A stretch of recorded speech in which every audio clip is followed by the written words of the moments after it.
Bienvenidos al programa Consumo e Inversión. Durante la próxima media hora, quien les habla, Alexis Cruz y Raúl Hernández, estaremos comentando la coyuntura económica nacional e internacional. Raúl, llama a preocupación que algunas empresas internacionales estén abandonando sus compromisos con la sostenibilidad y el medio ambiente. Recordemos el caso del año pasado de Procter & Gamble. Ellos se habían comprometido en el 2021 a no comprar celulosa, que es la materia prima con lo que hacen el papel tissue, como los pañales, etc. No comprarla de países que tengan bosques degradados o deforestados. Sin embargo, el año pasado anunció que, dado esa dificultad técnica para definir lo que es un bosque degradado, aquel debate que surgió, ellos volverían a comprar de países considerados deforestados, entre ellos algunos países de América Latina. También llama la atención que hace pocos días Morgan Stanley anunció, digamos, ha tenido el silencio de archivar algo que fue un pilar para ello, el financiamiento a cambio climático, ¿no? Lo mismo se dio a conocer una encuesta de Bain y compañía, en donde uno de sus resultados dice que los CEO de grandes corporaciones no están preocupados por el medio ambiente, no está en su lista de prioridades, pero lo que tienen son temas de coyuntura económica como la inflación, posible recesión, los problemas geopolíticos y también la inteligencia artificial. Asimismo, hace pocos días se da a conocer los resultados de una encuesta a nivel de 11 países, en lo que están Estados Unidos, Francia, Brasil y México, en donde arroja que los consumidores no creen en esta política que tienen las empresas en su compromiso con el cambio climático. Ellos, lo que dicen los resultados, en el caso de España, por ejemplo, un 82% de los encuestados, y el caso de Portugal más dramático, aún un poquito más del 90%, de que eso es parte de un marketing, de una estrategia para posicionarse y que no existe un compromiso real con el medio ambiente. ¿Qué opinión te cabe eso? Mira, Alexis, como tú dices, es algo que muy rápidamente, de ser un tema que fue de dominio público y de interés, vamos a decir, global por el alcance que tuvo, muy principalmente economías más desarrolladas, la industria financiera, pero que fue permeando de a poco en países, vamos a decir, más de Latinoamérica, algunos países del Asia emergente y África, fue este tema de sostenibilidad y unas siglas que lo acompañaron rápidamente de ESG, que llevaba el tema de medio ambiente, environmental, llevaba el tema social y el tema de gobernanza.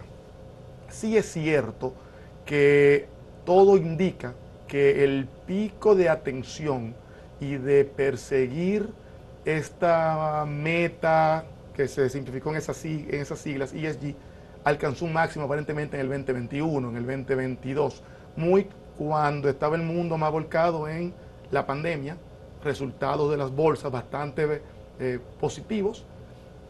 Sin embargo, el mundo ha cambiado muchísimo luego de esa salida de COVID y hoy en día nos encontramos con, por suerte, una inflación todavía por encima de las metas de los bancos centrales, pero comenzando a acercarse a esas metas y comenzamos a ver estos bancos centrales en las etapas iniciales de reducciones de tasa de interés, por lo cual la inflación ha estado en la cabeza del sector financiero y del mercado en general los últimos 2 años, y de repente nos encontramos en el último año y medio, primero Ucrania, Rusia, ahora con Oriente Medio, con conflictos geopolíticos, que cuando comenzamos a mirar ese largo plazo de sostenibilidad no estaban en la mesa.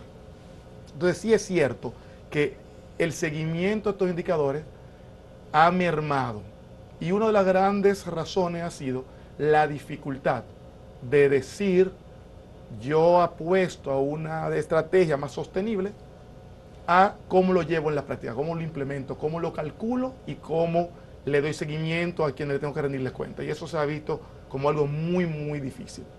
Entonces hoy estamos en ese punto de reflexión en el cual muchos están diciendo, mientras no tenga algo más defendible, más transparente, no puedo darle ese seguimiento que quiero darle. Y han comenzado a reducirse estos grandes compromisos que hace no mucho tiempo atrás estábamos viendo como algo casi inamovible. Y es delicado lo que puede venir por ahí.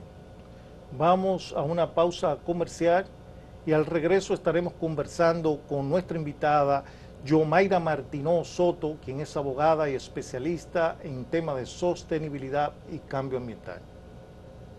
Nos vemos en un rato.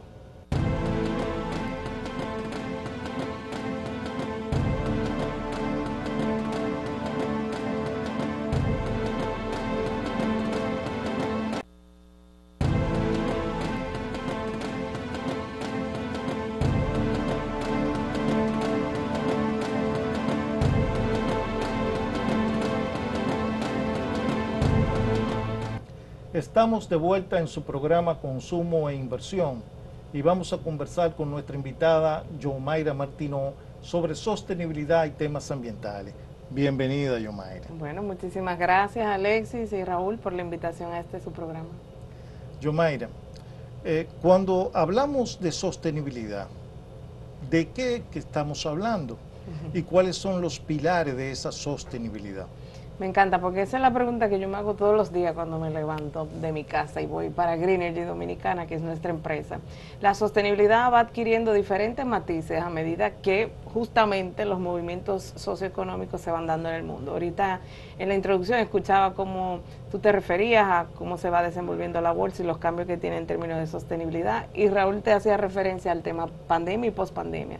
Sin lugar a dudas, la sostenibilidad hoy en día responde a hitos más complejos, a dimensiones más complejas que originalmente. Originalmente estaba concebida como la forma en que el mundo continúa generando riqueza, crecimiento económico, una redistribución poblacional, garantizar derechos, al mismo tiempo que pues se preocupaba por conservar el medio ambiente y combatir algunas de las problemáticas que en ese momento teníamos. Hoy en día ya estamos hablando de temas más complejos, como que los financiamientos están condicionados a unos factores llamados ambientales, sociales y de gobernanza, los famosos ESG. Entonces, yo te diría que pospandemia la sostenibilidad se refiere a la continuidad de los negocios. Cómo yo permanecer en el mercado, ¿verdad?, atendiendo los riesgos ambientales y climáticos que inciden en mi negocio, pero también tomándolos en consideración para que sea la base en la forma en que yo me relaciono con la comunidad. Y cuando digo yo, me refiero a las empresas. O sea, ya las empresas no se relacionan con sus colaboradores y hacia afuera con la sociedad de la misma manera en que lo hacían antes, ¿verdad?, con donaciones, con jornadas de salud visual, por ejemplo, sino que ahora hay una complejidad, por ejemplo, asociada a los riesgos de comunidades costeras si tú operas en Boca Chica, a los riesgos que pueden tener en términos de gestión de residuos si tú estás en Jaina, si eres un parque industrial en Santiago, el tema de las inundaciones.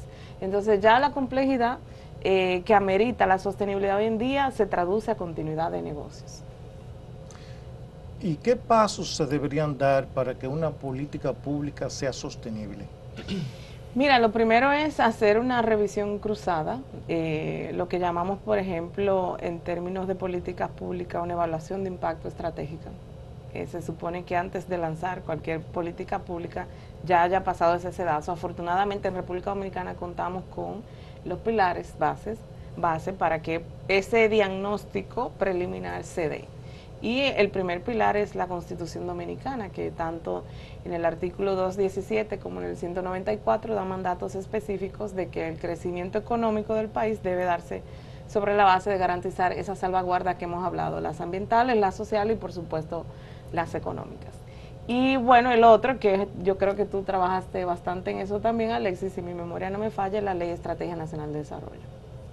Es el instrumento para mí por excelencia para que cualquier plan, programa, proyecto, política pública en el país pase, digamos, esos filtros que tienen que ver con los 4 ejes estratégicos de esa ley orgánica, que van desde garantizar educación, salud, hasta una economía competitiva, innovadora, y finalmente el eje 4, que te habla de que seamos una sociedad de consumo, como este programa se llama, y producción ambientalmente sostenible y que se adapta al cambio climático. y la política energética de República Dominicana es sostenible? Yo te diría que en términos de política lo es.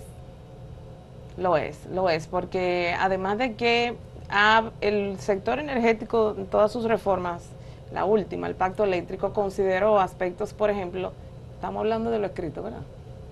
Okay. El pacto consideró aspectos como reducción de las pérdidas económicas, reducción de pérdidas técnicas, modernización y eficientización de la gestión de la energía per se, hasta incremento de las energías renovables, adoptar otras tecnologías limpias como es el tema de almacenamiento, el tema de garantizar también el cuidado del medio ambiente, la previsión de reducir emisiones de gas de efecto invernadero, o sea que tenemos una política energética que se ha ido transformando a medida que el mundo también ha ido requiriendo otras condicionantes para la inversión en energía. Muy interesante eso. Sin embargo, vuelvo atrás cuando tú mencionaste, ¿en qué se diferencia lo escrito de lo que se ha ido implementando entonces? Mira, en términos de marcos regulatorios y de políticas, hay unas guías escritas que te dan la orientación de hacia dónde se dirige un país o un mercado, un sector regulado. En el caso de República Dominicana, como les decía ahorita, contamos con instrumentos idóneos que te dicen hacia dónde llevar el mercado. Ahora bien, como ustedes saben, las políticas no son autosuficientes, se requiere de voluntad, se requiere de presupuesto, se requiere de planificación y para mí algo que es sumamente importante, se requiere de monitoreo y mejora continua. Entonces, si bien es cierto que contamos con esos instrumentos regulatorios, digamos, base para impulsar todo lo que ha sido hasta aquí la transición energética, porque sí que tenemos importantes logros considerables en esta fase, en este estado del arte, digamos, del mercado, no menos cierto es que ahora los desafíos son distintos. ¿Verdad? Tenemos un tema de garantizar lo que es el servicio de transmisión, de que este incremento de la renovable pues, pueda inyectarse de manera estable y sostenible en las redes, que también vayamos garantizando el tema de almacenamiento, que hayan tecnologías complementarias que permitan la reducción de emisiones de gas de efecto invernadero, que se impulsen otros subsectores, por ejemplo movilidad eléctrica, el tema de la generación distribuida, que haya más capacidad para asumir generación distribuida para autoconsumo y bueno, y complementarlo con lo que son estas medidas que conversábamos ahorita. ¿Cómo garantizar que yo pueda prever el riesgo climático asociado a generar más divisas para comprar hidrocarburos, a preparar a la gente para que su consumo sea más racional, consumo sostenible, es decir, ahorro y eficiencia energética, por ejemplo, y cómo prepararnos también para tener alternativas complementarias que permitan la estabilidad del sistema? Eso es vital, pues como menciona, un elemento obviamente central en esto es la formación al ser humano, al consumidor, de cómo utilizar su espacio, cómo de alguna manera también cuidar su consumo de manera que comience a tener esa visión de sostenibilidad. Y en ese aspecto no sé qué tanto hemos progresado en el país. Sí hay una mayor conciencia en el mundo y aquí eso es evidente, pero hay métricas de avance que podamos explicar, que podamos conversar que se han logrado, que hay un antes y un después. Mira, en la Agenda de Desarrollo Sostenible, que es ese gran impulsor de todo lo que venimos conversando, ¿verdad? En la etapa contemporánea de lo que es el derecho internacional, es la Agenda de Desarrollo 2030, que justamente el presidente se encuentra en la Asamblea General de Naciones Unidas, en esa reunión recurrente que se hace todos los años para ver cómo vamos con esas metas que son globales. Hay un ODS que es el Objetivo de Desarrollo Sostenible número 7, que además de que te habla de ese uso eficiente de la electricidad, también te dice que debemos aumentar las renovables e incrementar la tasa al doble de esa eficiencia energética que tenemos. Para eso se necesita mucha sensibilización, mucha educación y sanciones, por supuesto, no solamente en el consumo, sino también en la distribución, que es siempre, bueno, en la nueva gestión se ha dicho que es el desafío que tiene la nueva gestión de mejorar el servicio público de la distribución y hacia eso están enfocados los esfuerzos. Desde el lado de la población, La ley también, Estrategia Nacional de Desarrollo, tiene unos indicadores asociados a la reducción del dióxido de carbono, que es por el consumo de hidrocarburos como el fuel oil 2, 6, gasolina, diésel, que están en lo que es la generación eléctrica, pero también en la forma en que nos transportamos. Si bien es cierto que hay una mayor conciencia, porque ya todo el mundo habla de lo verde, de lo green, porque está de moda, no menos cierto es que todavía en esta temporada, sobre todo las semanas más calurosas del año, todo el mundo quiere su aire en 18 y todos los aires de la casa. En los barrios la gente quiere su cerveza vestida de novia y tienen los freezer que probablemente no están conectados a la red. Entonces creo que todavía el gran desafío persiste, que es que la gente sepa que el consumo que tiene de electricidad en su casa tiene incidencia directa, no solamente en la salud del planeta, sino en la factura petrolera y por lo tanto en su bolsillo. Vamos a una pausa comercial y cuando retornemos seguiremos conversando con Yomaira Martínez sobre temas de sostenibilidad y medio ambiente.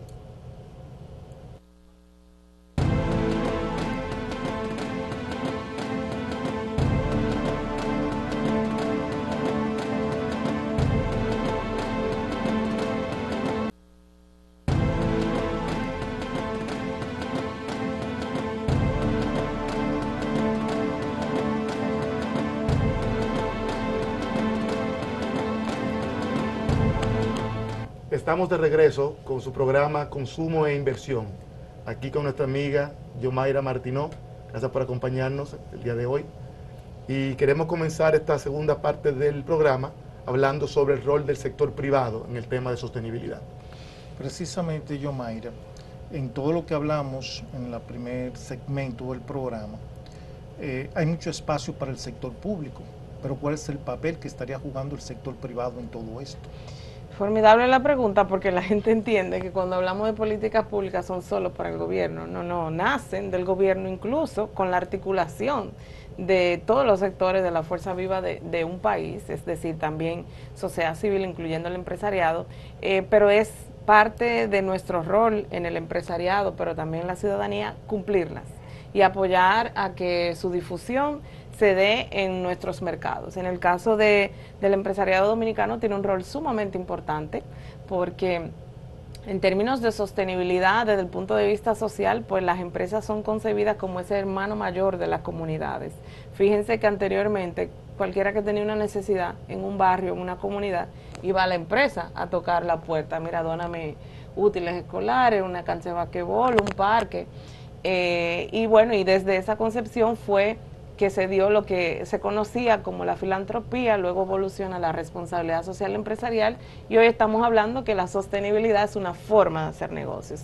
Y justamente en esa forma de hacer negocios, con esta óptica, que no solamente yo hago jornada de reforestación, sino que me preocupo porque esa reforestación sea con especies que estén en la lista roja de peligro de extinción de los órganos que monitorean el tema de la biodiversidad, que sea quizás en coordinación con las asociaciones comunitarias, que cumpla con algunos de los requerimientos de priorización que tienen los órganos del Estado que regulan ese tema, pues ahí ya yo estoy dando una milla extra y no estoy sembrando por sembrar, ¿verdad? Estoy haciendo lo que se conoce como soluciones basadas en la naturaleza, pero soluciones basadas en ciencia, ¿verdad? No lo que quizás del punto de vista del greenwashing sea lo recomendable porque genera quizás una audiencia atenta, sino porque hay una conciencia realmente científica detrás de ese accionar. Y lo propio en otros temas, el mismo hecho de que hayan una cadena de suministro sostenible se refiere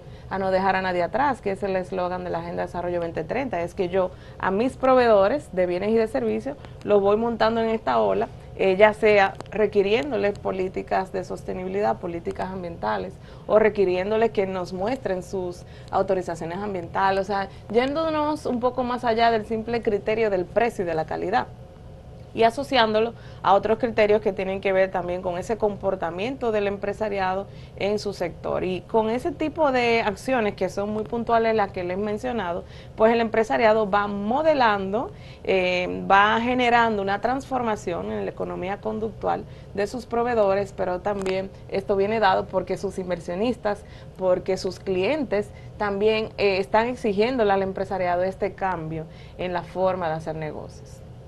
Mira lo interesante, mencionan acá un poco los dos, porque hace una semana atrás el Banco Central presenta el desglose de la inversión extranjera en el país, si no recuerdo mal, en enero-junio. Y las tres áreas que están recibiendo cerca de 2/3 partes de todo lo que es inversión extranjera, ¿qué son? Electricidad, zonas francas, que están también vinculados a lo que es la cadena de logística y suministro, y turismo, completamente un turismo que es principalmente de costa, que también tiene, vamos a decir, absorbe gran parte de cualquier efecto climático, pues se ve inmediatamente en nuestra costa. Entonces es algo que no es de por sí a prepararnos para mañana, ya está aquí esa discusión hoy en día y cualquier impacto se siente hoy en día. Y hay que mirarlo ya también como una dimensión adicional o un cambio de lo que son los riesgos financieros tradicionales, porque cualquier efecto adverso, en el tema ambiental, en el tema social, te termina generando ¿qué? Impacto en liquidez, impacto operacionales, impacto en calidad crediticia. Entonces ya comienza a tener otro tipo de relación con la manera en cómo vemos hacer un negocio y como lo miramos tradicionalmente. Entonces, de manera propositiva, algo que se hablaba mucho hace un par de años atrás y sé que nos ha distinguido en parte, inclusive de economías más grandes en la región, es lo de taxonomía verde.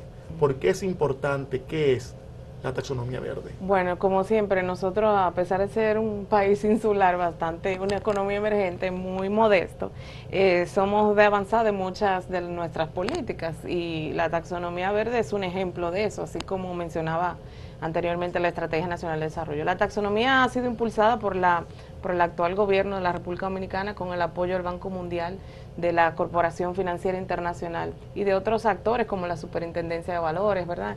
La Junta Monetaria. Y el impulso que se dio es a definir unos criterios de proyectos que directamente reduzcan emisiones de gases de efecto invernadero que puedan ser banqueables, financiables, en la banca privada y también en el mercado bursátil. Entonces, lo que se hizo fue una especie de catálogo por sector: energía, residuos, transporte, turismo y recursos hídricos, de cuáles iniciativas podían ser priorizadas. Un criterio común para todos los sectores es que justamente, primero, reduzca esos gases de efecto invernadero; segundo, no cause daños, otros daños ambientales, porque puede que tú promuevas un tipo de industria, pero pudiera afectar el medio ambiente. Sin embargo, ese es un criterio sine qua non para que puedan ser admitidos, y por eso se requiere, uno de los criterios también de elegibilidad es que tengan una autorización ambiental. En algunos casos se requiere un análisis de la huella de carbono que puede tener esa iniciativa. La taxonomía verde ha sido un trabajo de 2 años de consulta a los actores clave por los sectores que ya hemos citado. Ha sido consensuado, validado y aprobado por estos sectores, y a través de los filtros de las entidades que regulan el sistema financiero y bursátil, pues también fue legitimado y adoptado en junio de este año ya como un documento oficial de la República Dominicana. Muy interesante. Inclusive sé que en la región, si no recuerdo mal, países como Colombia están avanzados. Chile todavía no acaba de presentar. No, Colombia fue nuestro referente, había avanzado bastante, pero nosotros incluso tuvimos otras innovaciones que no tenía Colombia en su momento, como agregar el tema de recursos hídricos, y también hay otros países centroamericanos que están trabajando actualmente, tomando como referencia la nuestra, en el tema de taxonomía verde. El sector financiero ha ido caminando muy cerca de eso, porque ya tenemos por lo menos 13 emisiones de oferta pública, 2 verdes, una sostenible que fue, una social, si no recuerdo mal, que fue hace poquito, y nuestro gobierno hizo una emisión de bonos soberanos también con vocación de sostenibilidad, si no recuerdo mal. Y si mal no recuerdo, se hará otra o se hizo otra relacionada con temas de pensiones.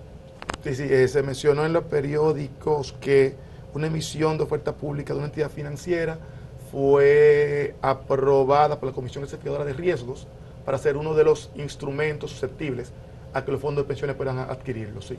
Que en los otros casos se había mantenido de manera como sostenible, fue la primera. Los otros han sido emisiones verdes en su caso.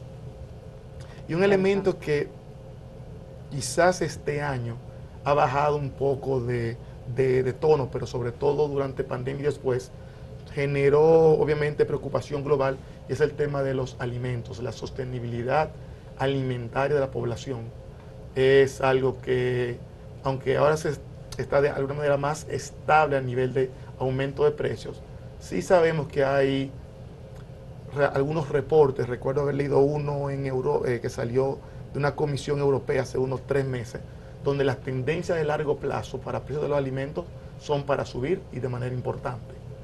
Así es, a mí me da mucha risa porque Raúl es de la persona que me vive mandando noticias climáticas muy preocupado realmente, genuinamente preocupado. Y en el tema de los alimentos hay varias aristas que hay que analizar. Ustedes como economistas saben que lo que se procura es una asignación eficiente de los recursos y que sea precisamente inteligente esa asignación. Y cuando desperdiciamos alimentos, no solamente se desperdicia el producto agrícola per se que lo compone, sino la energía que se usó para producirlo, transportarlo y colocarlo en la comercialización, ¿verdad?